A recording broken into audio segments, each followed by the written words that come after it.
Hari ini tanggal 3 Juni 2025. Ada kejadian aneh nih di Indonesia. Banyak orang bertanya-tanya, kenapa ya harga beras naik? Ini jadi pertanyaan besar buat kita semua. Nasi kan makanan pokok kita. Kalau harga beras berubah, banyak keluarga jadi kena dampaknya. Katanya sih pemerintah punya banyak simpanan beras. Harusnya ini bikin harga turun, atau paling nggak ya tetap stabil. Tapi kenyataannya di pasar sekarang nggak begitu. Kalau berasnya banyak, kok kita malah bayar lebih mahal? Jadi kayak teka-teki ya. Apa ada alasan tersembunyi kenapa harganya naik? Kita harus cari tahu nih semua sisi ceritanya. Yuk, kita selidiki masalah penting ini baik-baik dan jelas, biar kita semua paham apa tantangannya, dan bisa cari jalan keluar yang adil buat semua warga yang kena dampak perubahan ini. Ada kabar baik banget nih soal pasokan beras negara kita. Pemerintah punya banyak banget simpanan beras. Ini namanya cadangan beras pemerintah, atau CBP. Bayangin aja kayak bank beras raksasa buat seluruh negeri. Sampai akhir Mei 2025, bank beras ini penuhnya luar biasa, paling banyak sepanjang sejarah. Kita punya lebih dari 4 juta ton beras di cadangan ini. Ini jumlah yang gede banget, paling tinggi sejak Perum Bulog, Badan Urusan Logistik Negara. Dibentuk dulu tahun 1969. Perum Bulog sudah kerja keras beli beras dari petani-petani kita. Sampai akhir Mei 2025, Bulog sudah beli banyak banget, lebih dari 2,4 juta ton beras. Kementerian Pertanian juga bilang kalau jumlah beras lokal yang dibeli Bulog ini paling banyak dalam 57 tahun terakhir. Ini menunjukkan usaha keras buat dukung petani kita dan bangun ketahanan pangan nasional lewat pembelian besar-besaran ini. Namun, seperti yang kita lihat, punya banyak beras di gudang gak otomatis bikin harga di pasar jadi murah buat pembeli. Sekarang kita lihat angkanya yuk. Badan Pusat Statistik atau BPS kasih kita data resmi. Untuk bulan Mei 2025, BPS laporin kalau harga beras memang naik, padahal stoknya penuh. Di tempat penggilingan padi, harga rata-ratanya 12.733 per kilogram.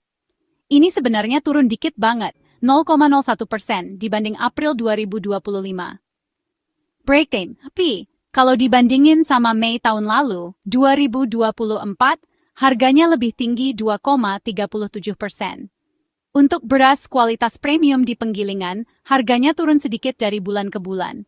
Tapi buat beras kualitas medium, malah naik 0,17% dibanding April, dan 1,8% lebih tinggi dari tahun sebelumnya. Kalau kita lihat di tingkat grosir, tempat pedagang besar jual beli, harga rata-rata beras Rp13.735 per kilogram. Ini naik sedikit dari Rp13.728 per kilogram di bulan April 2025.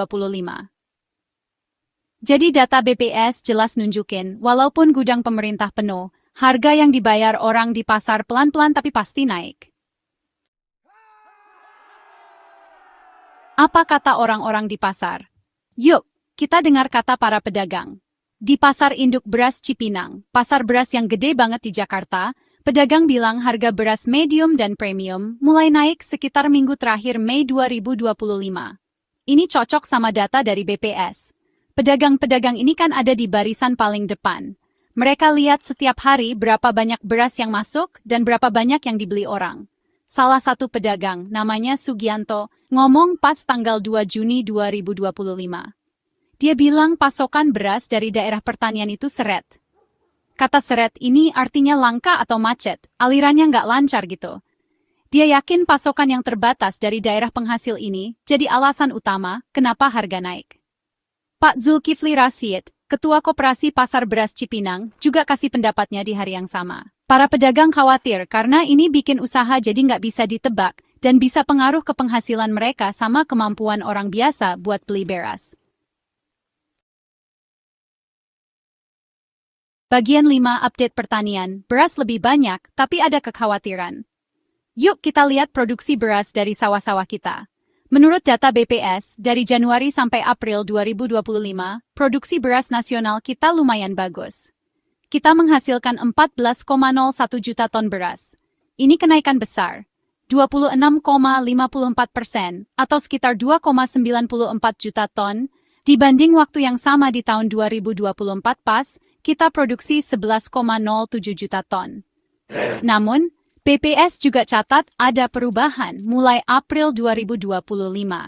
Mereka lihat produksi gabah, yaitu padi yang belum digiling, mulai turun. Perkiraan ini perlu dipantau hati-hati. Bagian 6. Teka-teki, stok penuh, tapi harga tetap tinggi. Ini nih teka-teki utama yang lagi kita coba pecahkan.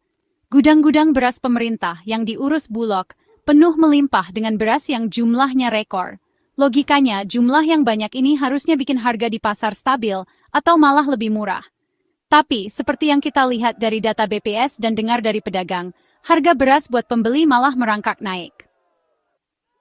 Salah satu kemungkinan alasannya bisa jadi masalah di distribusi. Punya beras di gudang pusat itu satu hal, menyalurkannya dengan efisien dan terjangkau ke semua pasar dan toko di seluruh Nusantara kita yang luas ini, itu tantangan lain. Perjalanan beras dari gudang pemerintah sampai ke piring kita itu lewat banyak tahap, dan masalah di tahap manapun bisa pengaruh ke harga yang kita bayar. Bagian 7, mendengarkan petani kita, cerita dari sisi mereka. Sambil kita bahas stok dan harga, kita nggak boleh lupa sama petani kita, tulang punggung produksi beras kita. Biaya buat bertani, kayak pupuk, bibit, dan bensin buat mesin, bisa banget pengaruh ke pengeluaran mereka. Kalau biaya-biaya ini naik, petani mungkin perlu jual gabah hasil panennya dengan harga lebih tinggi, cuma buat nutupin modal dan dapat untung sedikit buat keluarga mereka. Kondisi cuaca juga punya peran gede banget dalam pertanian. Kebijakan pemerintah, termasuk harga beli Bulog dari petani, yaitu harga pembelian pemerintah atau HPP, juga mengaruhi keputusan dan pendapatan petani. Bagian 8, tindakan pemerintah.